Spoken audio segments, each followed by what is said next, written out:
Hey everyone, Kayley here, and for today's Sunday Funday video, we're talking about creativity. I definitely don't think I'm an expert at being creative by any means, but I have had to really learn a lot over the years because I have to create at a very large, very fast-paced volume, and I think I've come to kind of realize a lot about myself and learn a lot about how creativity works, and I wanted to share those findings with you guys. First, it's important to actively be inspired by the world around you. A lot of times we don't think about our need for inspiration until it's time to create. Don't really remember that we need inspiration, and when your inspiration well runs dry, so does your creativity. So to feed that creativity, you will need to actively be filling yourself with inspiration.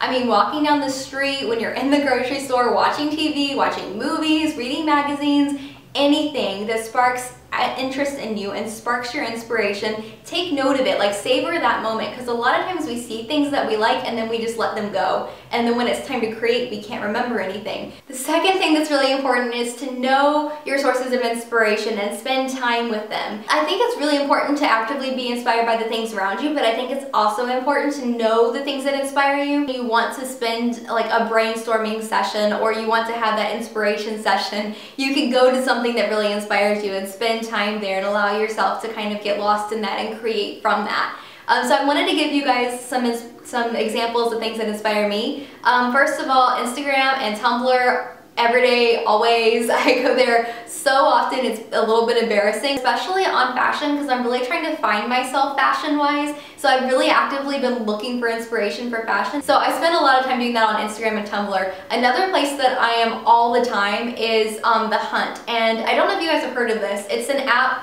where you can post pictures of things that you've seen and like want to buy. So maybe like you saw a dress on Instagram or Tumblr that you really love, even a hairstyle or makeup that you might have seen and you really want, but don't know where to find it. You can post it on TheHunt and people will help you find it. So they'll either help you find where you can buy those things that you've seen, or if it's like hair or makeup, they'll help you find tutorials for those things. I did that little thing where you post a picture of yourself and ask people to give you outfit inspiration, because like I said, trying to find myself fashion-wise. So I wanted to tell you guys about it, so if you want to, you guys can go and give me some like pointers or ideas. So I'm gonna post like a link to TheHunt in the description box and the hashtag that you can find my hunt at. My other favorite inspiration sources are TV and movies, and then you guys. I absolutely love seeing the pictures that you guys send me, because I look at them and I really try to get into it and see like what is it that they like, what is it they're inspired by, and because like I get to look in there and kind of like see that, I'm able to create from that point of view, because you guys have given me so much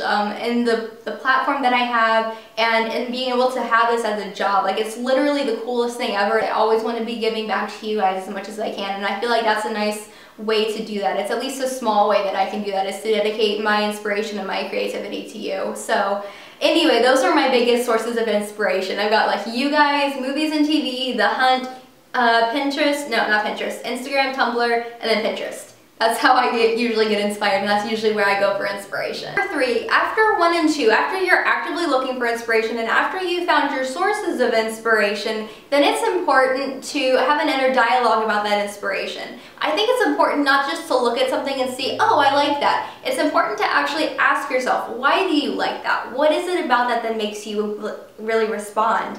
And for me, often it's like, oh, well, there's a braid in it. But it's really good to have that dialogue, because when you find those little things that really speak to you, it helps to dissect what somebody else created and then create something else for yourself out of those pieces that you enjoy, so that it doesn't end up being a carbon copy of the other person's work. And then if you see something that you don't like, I think it's important to ask yourself that question as well. So you can be like, well, I don't like that. Why don't I like that? What is it about that that doesn't speak to me? And then I think a good question to ask after that is, what would I do to make that something that I would like? Because at that point, you're not just saying yes or no, you're creating, you're asking why, what, how questions, and those are really important within the whole creative process, because that dialogue is what creates things. That dialogue is what gets things done. It's what takes that evolutionary process of inspiration to its final end of creating something. And that way you kind of, even as you're being inspired by things, you're creating something new in your questions that you're asking yourself. Number 4, keep track of your ideas. That is the most important thing, because all of those first 3 steps are completely useless if you don't remember your whole process. if you don't remember the things you're inspired by, if you don't remember your sources, if you don't remember the dialogues that you had, it's all useless. So whatever your process is, whether it's writing something down, saving a picture, creating a vision board or a Pinterest board, or just saving a certain folder on your computer, do that so that you can keep track of your ideas. And that's just really helpful because it helps your brain to work better and create more when it's not bogged down with all these things that you have to remember. It's really great to take those things out of your head and onto paper because that really frees up the inspiration process, and it also helps you because then you kind of stockpile and you get all these ideas together so that when you need to create, you have a surplus of inspiration rather than a deficit. It's actually really, really helpful at the end of the day. Number 5 is save the critique for later. Because here's the deal, we have this little critical part of our brain, and some people are more critical than others. I am the most self-critical person that I know, so this is something that I really had to learn. A lot of times when we go to create something, the process of creating gets broken down by our self-critique. You know, we start to make something and our ideas start to flow, and then all of a sudden it stops because the critical part of our brain comes in and says, no, that's not going to work. No, you need to change this. No. And you get all into your head so much that you can't even continue with the process. I think it's really, really important is just to remember that the critical side of your brain is absolutely useful and it absolutely does good things when it's at the right time. It will absolutely destroy your process at the wrong time. So when that little voice starts to kind of like talk to you and tell you that, you know, whatever you're doing is wrong or it's not good enough, just ignore it, shut it up, and just don't even think about it. And then keep creating and keep going until everything is done, and then say, okay, now critical side of my brain, fix everything, make it all pretty, edit it all, finesse it all, and then at the end, I find that every time that I do that, I have a much better product. So that's my big advice to all of you guys that are really self-critical. Just really let it go. Create what you're going to create and then finesse it. Remember that that critical voice is good in its place and don't ever let it out of its place. All right, number 6, and this one has been really helpful to me as well, is to remember that creativity comes in waves.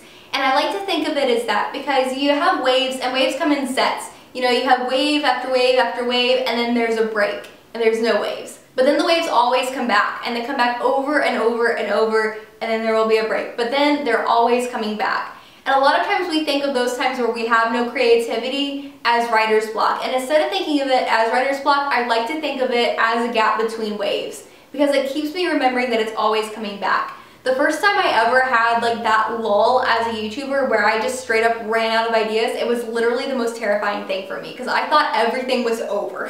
Like I thought I was never gonna have an idea again. I had just like lost my creativity in the middle of the night and it was never coming back, and it really scared me. And then eventually, as it always does, the creativity came back, the ideas came back, and I kept making things and realized it was going to be okay. I think another thing that's important is really recording your ideas as you get them, because in that way you can kind of stockpile for those times when you do feel a little bit creatively dry.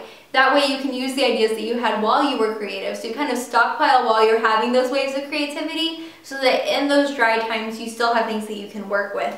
And instead of going, oh my gosh, I don't like anything, I can't think of anything, I'm not inspired by anything, just spend time in, you know, whatever it is that you want to be inspired by and allow yourself to fall in love with it without any kind of strings attached or any kind of pressure on yourself. Just allow yourself to enjoy it. And I think that by finding that love and taking the stress away, it really helps the creativity to come back, because stress and that sense of urgency are kind of the enemies of creativity. And I find that those dry times really, really enhance stress, and then it keeps creativity from coming back longer. So instead of keeping that stress going and keep freaking out over the fact that you don't have ideas, just let it go. Say, you know what, it's coming back. Creativity always comes back. And instead of freaking out about it, I'm just gonna fall back in love with what I do. And that's always been what works for me. It's always kept the ideas coming back. And it keeps me happy doing what I'm doing, and I think that's really, really important as well. But that's really what's worked for me. And that's it. That's all I have to say about being creative and kind of cultivating that creative process within yourself. I hope at least something that I had to say was helpful for you guys, and I think that is it. I love you guys very much, and I'll see you guys on Wednesday with my next video. Well, bye.